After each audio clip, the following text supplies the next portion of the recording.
moto ebandi kopela place pe moto yango ebandi bayebi te soki pe ezali courant soki pe court circuit batala kaka boye moto ebandi kopela pe ebandi kozwa bandako ya pasi lisusu ezali ke bakamio etie sandi ti kamera ya magazine ti l'artiste elongwaki wana ata moko te eyaki wana mpona kosala intervention moto epeli ti ekufi population bazali kotala kaka po tala neti mama oyo azali kolela po biloko na nyonso oyo atekaka epeli na moto pasi pe mawa na mikro ya magazine ti l'artiste yoka communication Antie Sandiar Antie, dans les Floresica, Biloko Sika papa, Antie Sandi, Makonda Kubate Babibi, Antie Sandi, Nako Biloko dans les Floresica. Salama, vote état, ya gouvernement. Oriye ke bakanga bango boye batinda ka bango kuna na président babimaka babomaka bango na ba masasi.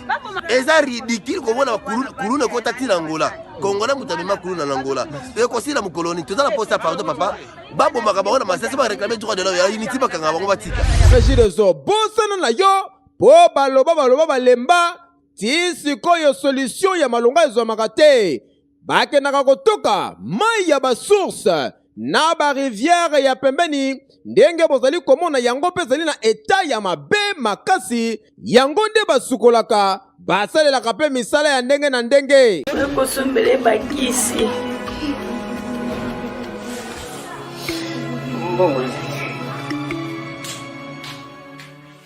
Enfin, avec le projet Congo Mokili Mavros, bayeli biso gratuité à santé. Bazali kotonga ba centre de santé na ba quartier inhospitalier ya ville ya Kinshasa. Nyonso ekozala ya ofele. Misala ebandi déjà na Kindele pe na Maluku. Yope sala lokola baninga na 10 euros, 100 euros, 1000 euros na yo contribuer pour na kosunga bandeko na Kinshasa. Tala na se ya vidéo na description okomona lien ya cagnotte. Cliquez lien ya cagnotte et kofungolela la page oyo. Cliquez na je contribue. Otie montant au kokoka. Aucun mode ya paiement, soit PayPal, to compte bancaire. Congo Mokili avec le projet Mavros, bayeli biso gratuité à 100. Ce journal vous est offert par SK Mining pour l'intérêt général de la population congolaise.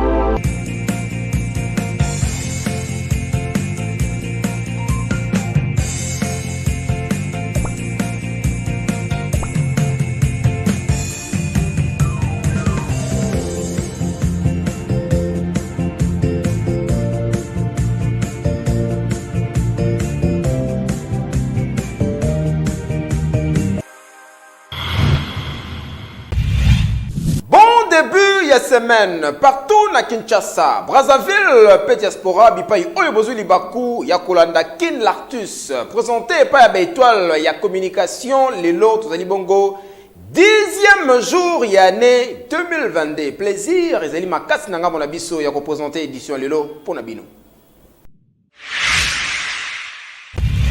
Président de la République, Félix Antoine Tshisekedi Tshilombo akokoma mokolo lobi na mboka ya Malawi po na ko participer na réunion moko extraordinaire po na ko préparer 42e sommet ya SADC. Rédaction magazine Kin Lartus et s'intéresser na yango ba détail bolanda na commentaire ya Elisabeth Kumbi. Président de la République Félix Antoine Tshisekedi azali attendu lobby mardi 11 janvier 2022 na Lilongwe oyo ezali capitale ya République ya Malawi. Bipai Wapi a co-participé na 42e réunion ya sommet extraordinaire ya communauté ya développement ya Afrique australe SADC na Mukuse. Oyo ekokende ti mercredi 12 janvier 2022.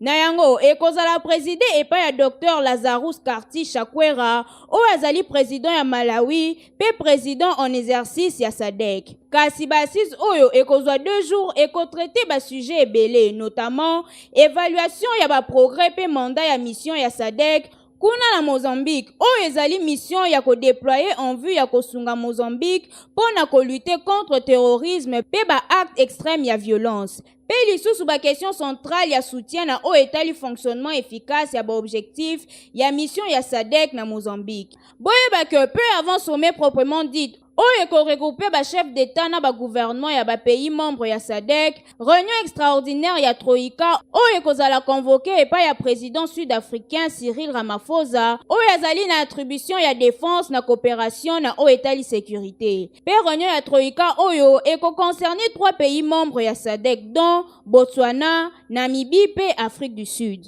Boyebi mikolo eleki chef de l'État Félix Antoine Tshisekedi Tshilombo aotaki kosala tournée na quelques provinces ya République démocratique du Congo pour na kosolola na population na ye. Yango etindi président ya parti politique DCPN ingénieur Mudingumba Lugan a intervenir pe pour na kopesa likanisi na ye azalaki bongo na micro ya Olivier Batuta.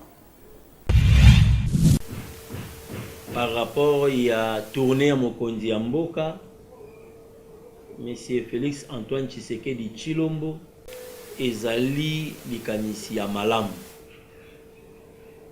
Esengeli na biso toyeba biso nyonso ke Congo ezali kaka Kinshasa te. Biteni nyonso ya Congo ezali Congo. Na yango esengeli tango moto azali kokamba ayeba baposa bato ye azali kokamba. Tango babengi mutu papa esengeli ayeba besoin ya bana. Alors, en tant que garant de la nation, chef de l'État, ezali malamu mingi koyeba baposa ya population po yango nde ekopusa yo oyeba lolenge nini yo sengeli ko répondre na eteni moko moko to na point moko moko. Na kotambola bongo ngai na koloba ete bako juger toujours ete na bambuma nango. Alors tomoni tango azali kotambola tomoni peuple population azali kopesa ba réclamation. Sur base de ba réclamation tozali komona ete population azali na ba besoin. C'est que ezalaki malamu ye ayoka yango ndeto lobaka na lopoto de vive voix kouta na population po azwa moyen ya koyeba ko décortiquer to koyeba kokota na kati nango koyeba ko répondre to koyanola baposa oyo ya population to peuple oyo azali kokamba. Na province ya Ituri, plus précisément na Otomabe, ba découvrir ki mokolo lelo 2 corps sans vie. Oyo ezalaki bongo na état ya décomposition et pesi pasi pe mawa. Christeville nous t'a dit la pesa biso ba détail. Na village Otomamber na chefferie ya Walese Vukuntu tozali bongo na site ya territoire ya Uruma na province ya Ituri boyebake ba découvrir na tongo ya lelo des corps oyo ezali déjà en décomposition très avancée. Selon coordonnateur territorial ya convention pour le respect ya ba droits humains oyo a confirmé ki information oyo ke nzoto moko ezalaki identifié pe victime yango azalaki conducteur ya taxi moto pe mususu tisikoyo azali nanu identifié te. Cause ya liwa na bango tisikoyo yebani te kasi boyebake mokolo le 7 janvier 2022 oyo armée asiraki ya kodefaire coalition rebelle entre ba force démocratique alliée ADF na mukuse pe ba milicien mai na ba village ya Otamber pe Mambelenge na nzela ya Komanda Luna. Weekend oyeleki sur boulevard Sendwe na ngambo ya commune ya Kalamu incendie ya monene eselemaki kuna epesi pasi pe mawabiloko ya ndenge na ndenge eziki kasi bisika oyo moto yango eutaki ezali koyebana te population baleli. Moto oyo bozali komona ezali kopela makasi boye. Tozali nde awa na commune ya Kalamu na boulevard Sendwe. Population bakamwe kaka boye bamona opération Dragon.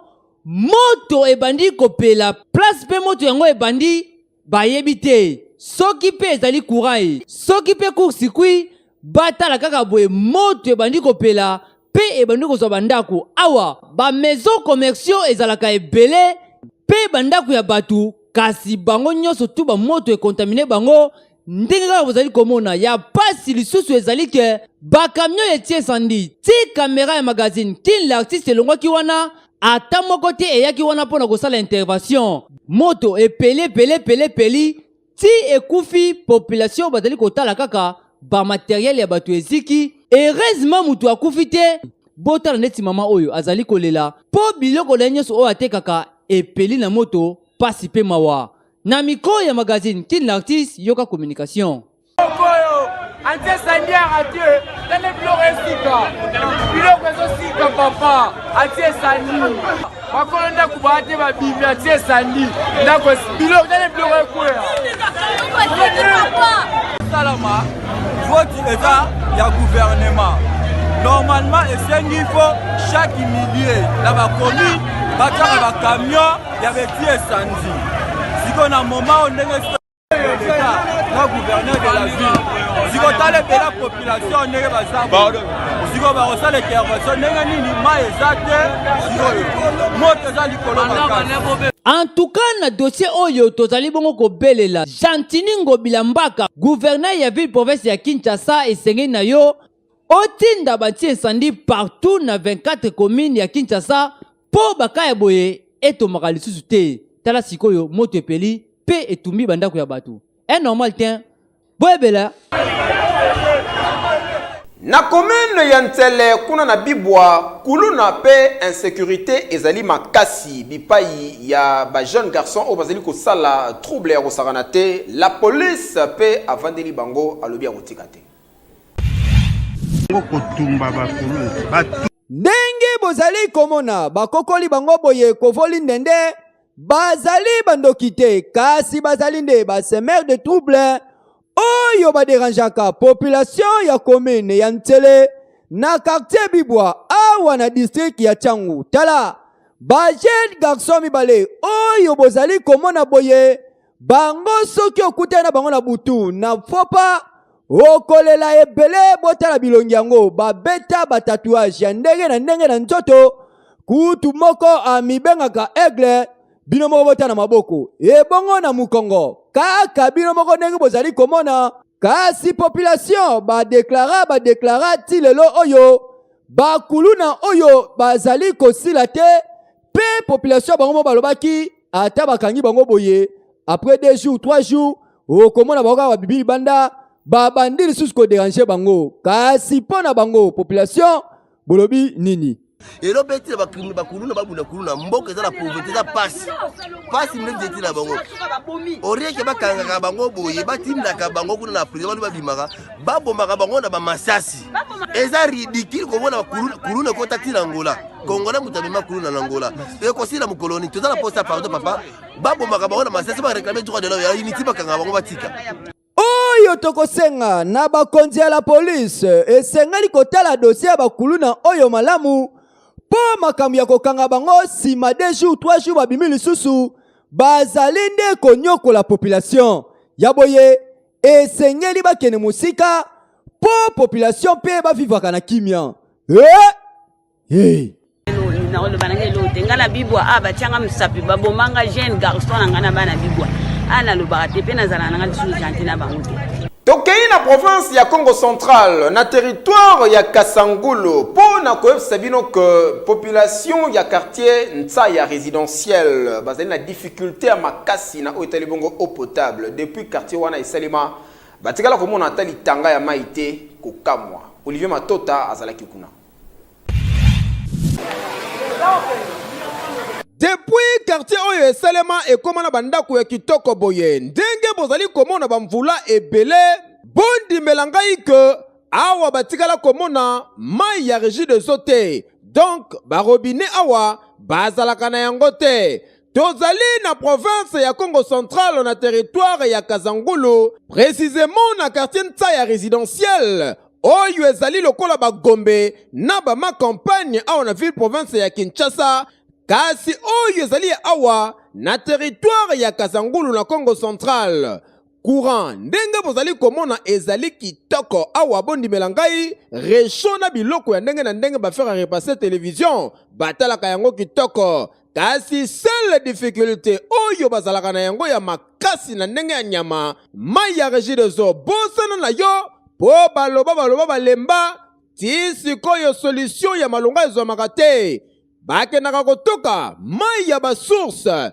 na barivière ya pembeni ndenge bozali komona yango mpe ezali na eta ya mabe makasi yango nde basukolaka basalelaka mpe misala ya ndenge na ndenge difficulté ya mai kasi bango bakonzi kani efale batela biso likambo oyo donc so boriske te mai esali te oyo yango tokoma kosalela mpo bakozanga bapompe na lupango mai wana bato bazosokola bazobebisa bazobwaka biloko ya sali te yango tozosokola kaka basani mpo biso mpo tozo baya bazwa bakomo fo ata 2 fois ti lelo bazwaka solution te moko ya banotable ya Kasangulu monsieur Jupe Lueso akomunikaki mpe boye ce qui est vrai problème ya mai population azo souffrir nango makasi pourquoi parce que Regideso ti akotsa mai na kala ba quartier oyo ezalaka te bandako esalami lelo côté ezalaka te Kasela ne tienne tango union européenne aye mai ekotaki quand même na babisika mususu mais ekomaki na ba fin fonte oyo efongami lelo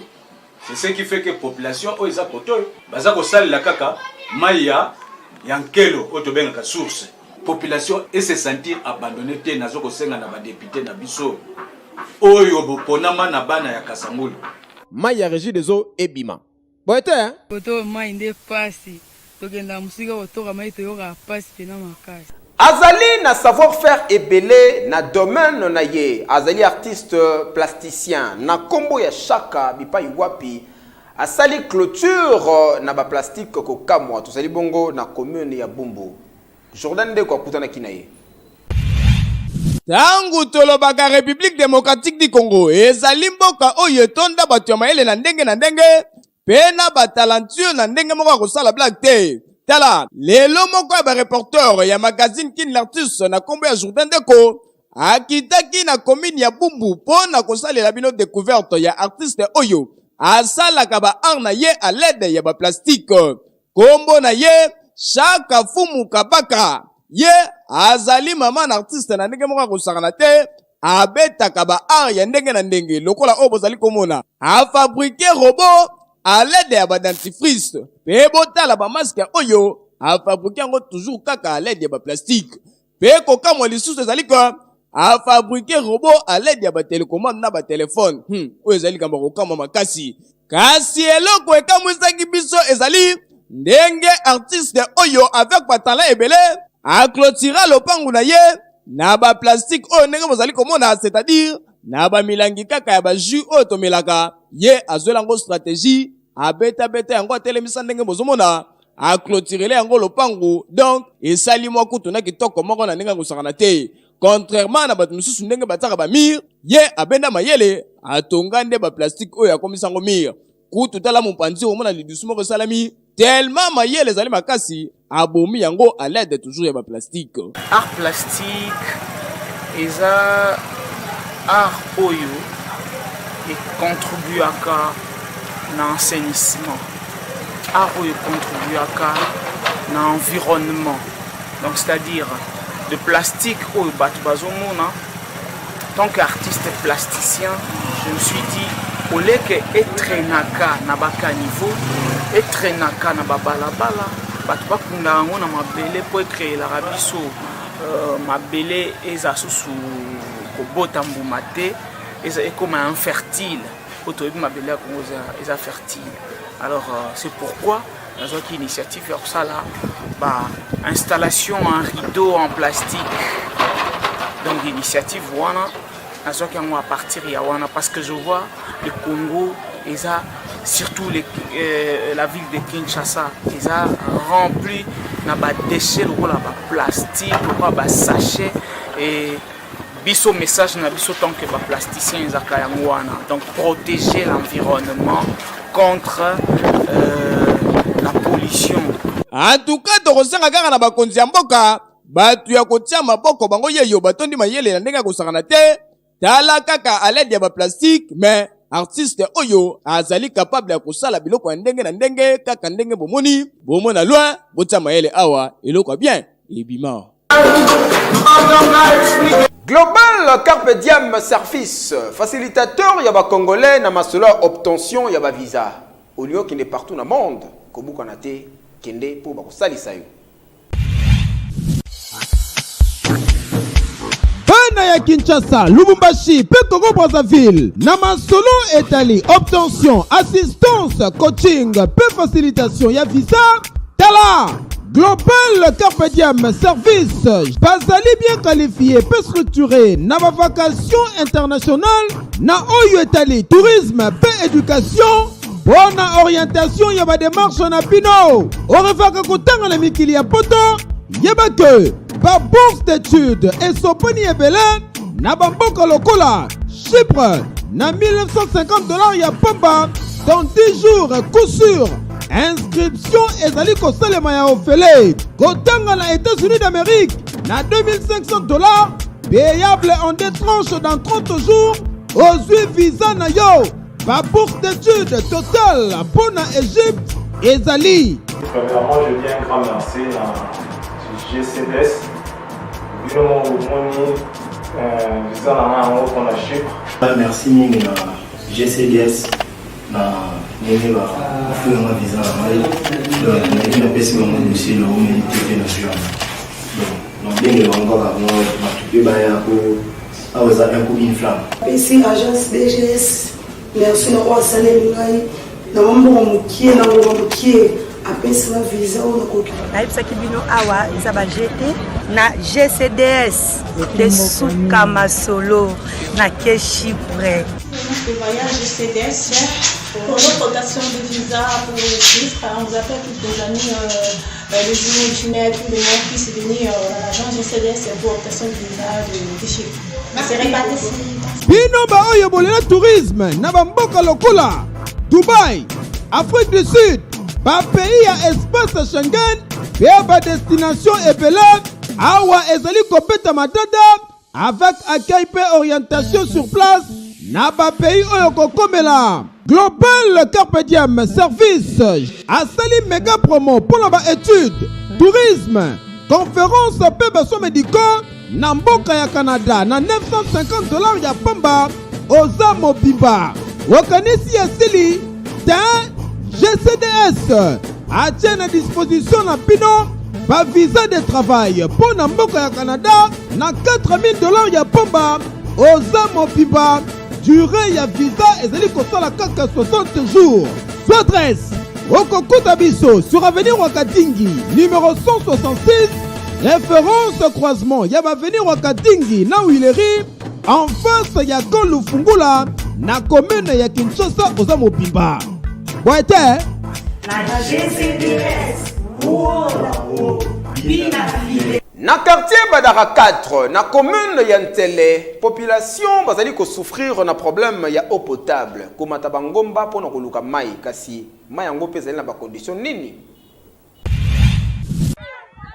Population oyo bavandaka awa na quartier Badara 4 na commune ya Ntele bondi melanga ike bazalaka na difficulté makasi na oyo etali mai awa. Pona kokende kozwa mai, il faut kata pongi 5h du matin. Pona kokende kokanga tour. Pon niveau batu ba wolelaka awa okozwa kutu idete. Ya pasi lisusu ezali ke distance moko ezalaka awa pe bangomba soki oza makasi te bikote oyo komeka na okutu te. E bongo soki otali niveau ya mai yango ezaleli pasi pe mawa. Na miko ya magazine Kin l'artiste yoka cri d'alarme. Mai exacte. Mai exacte.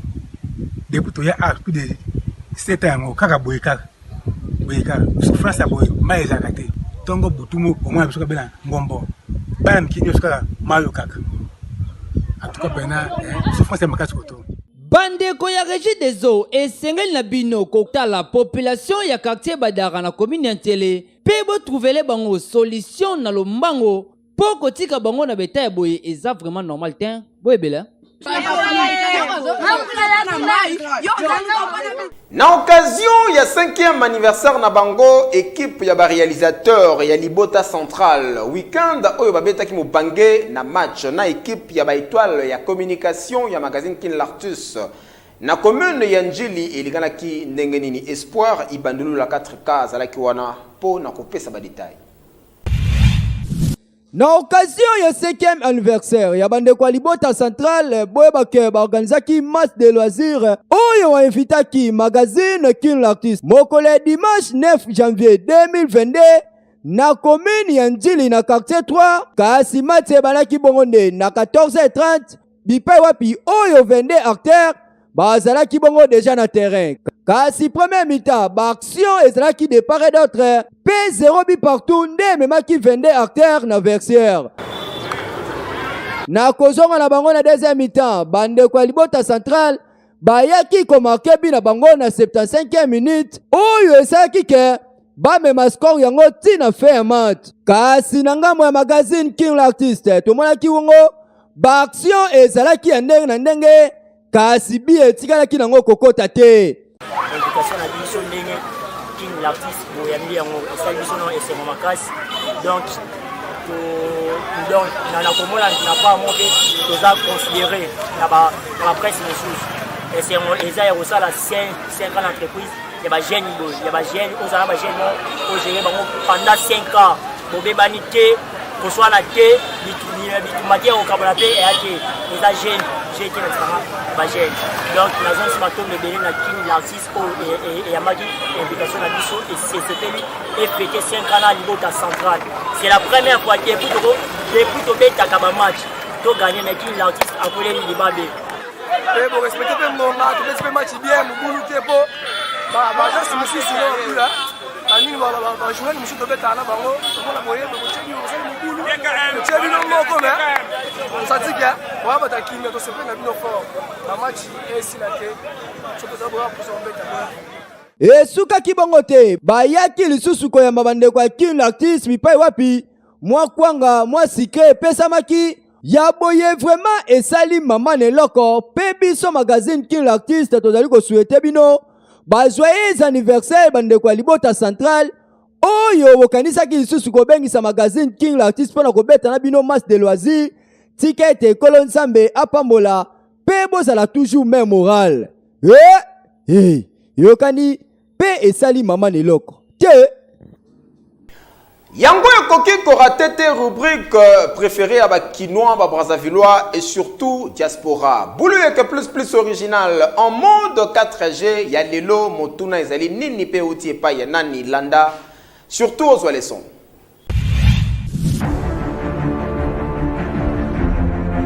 eloko eza nango te bulu yekende kindoki kati na nkolo. Bonjour Banakin, kombo na ngai Louange Basonga, nazali molandi ya magazine King l'artiste. Motuna na ngai pona bulu yeke ya lelo ezali boy. Arrestation. Ezali arrêt oyo ezalaka pembeni ya station to ezali station oyo batekaka essence. Kombo nani? Kombo Sage. Ndeko Sage, c'est vraiment amaele belé. Amaele eza nango. Voilà Ndeko Sage, yebisa biso. Yebisa biso arrestation. Ezali arrêt o eza pembeni ya station to eza station o batekaka essence. Arrestation. Eza arrêt o bateka essence te, eza pe station ya nini te. Arrestation ezali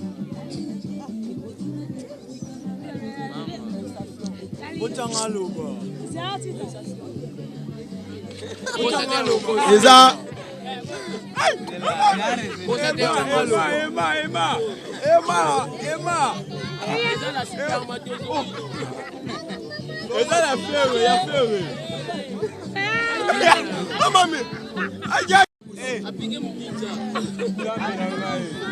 bon Scarlett. Scarlett. Scarlett. Arrestation za nini? Eza Scarlett. Yebisa biso arrestation. Ezali arrêt de bus ou ezali pembe na station, to ezali station o batekaka essence. Arrestation.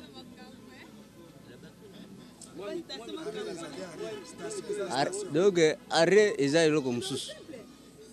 Arrestation pe eza eloko mususu. Arrestation eza esika ibateka essence. Arrestation eza esika ibateka essence.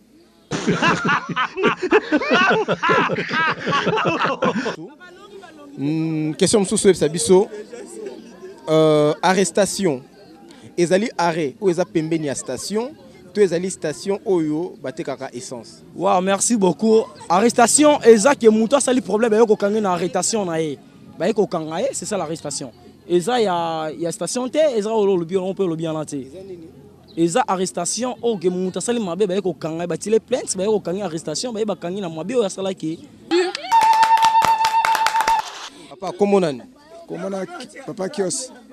Oui, papa, yebisa biso arrestation, ezali arrêt, ou ezali pembeni ya station, to ezali station oyo batekaka carburant essence. Station eza eloko mosusu, station eza place bateka essence. Arrêt ezali arrêt oyo bazobenga neti arrêt esika bisi ekoki kotelema. Siko arrestation eza nini? Arrestation? Bon, ezali place kaka ya bisi etelema, non? Olobi arrestation eza nini? Eza place ba bisi etelema. Yango nde babenga ngo nini? Oh, connaît station. Station est à place à carburant. Arrestation est allée place à transport de télémac. Non, arrestation est allée place transport de télémac. Eza place, eza bon. Tunayo arrestation est allée arrêt ou est allée pembeni à station. Tu es allée station au batekaka essence. Loba lisusu. Arrestation est allée arrêt ou ezali pembeni ya station, to ezali station o batekaka essence. Eza station o batekaka essence. Olobi? Ouais, eza station o batekaka essence. Kini l'artiste? Boulou que bliss original. Ne tombera jamais. Original. Tu kotokana no bundite. Boulou que makambo. Ça parle plus trop. Boulou que makambo. Ça c'est l'original, parole du maître. Quand on connaît, on connaît. Boulou que boma. Boulou que boma. Et quand on ne connaît pas, on apprend. Zalales. Parole du jeune maître, parole du jeune maître. Boseki na bandaku kasi stylo na carnet po na konote bonne réponse bokanga pe bosimba yango malamu que arrestation ezali kaka action topé le fait ya kokanga mutu o asala kibongo mbeba topé akometaki infraction moko komema ye na ki de droit yango na ne babengi arrestation na bandi bo comprendre pe bozu le son kasi to komi na suka. Il y a présentation, il y a magazine qui l'artus, on a qui plaisir, il y a présenter édition Lelo avant qu'on boucle en gros tout ça na ma page rose oyo. Joyeux anniversaire et pas il y a Clarisse Ngwabana éclairage public motema il y a iPod Kavulu les Libanais noirs Congo futur na maboko. Joyeux anniversaire na yo Clarisse Ngwabana éclairage public que du bonheur na bougi moko. Oyo bakisi na bomoy na yo lelo koinda mabe champagne ekukule aflo na occasion ya anniversaire na yo Clarisse Ngwabana éclairage public motema iPod Kavolo pelisusu to souhaiter ba joyeux anniversaire et pas ya Shekina Kiese oyo pe abotama lelo nzambe azala no ya mingi na bujimoko oyo bakisi na bomoy na yo ndeko Shekina c'est que du bonheur. To clôturer ma page rose. Pour na ko souhaiter heureux anniversaire et pas ya et ya le jogo oyo pe abotama lelo nzamba zala no ya mingi na bujimoko oyo bakisi na bomo na yo jogo et yale awande tokomi na suka. Merci pour la confiance pe fidélité au bopesa ki na ba étoile ya communication. Tokutani na mikolo ezali koya pour ça les loko. Boete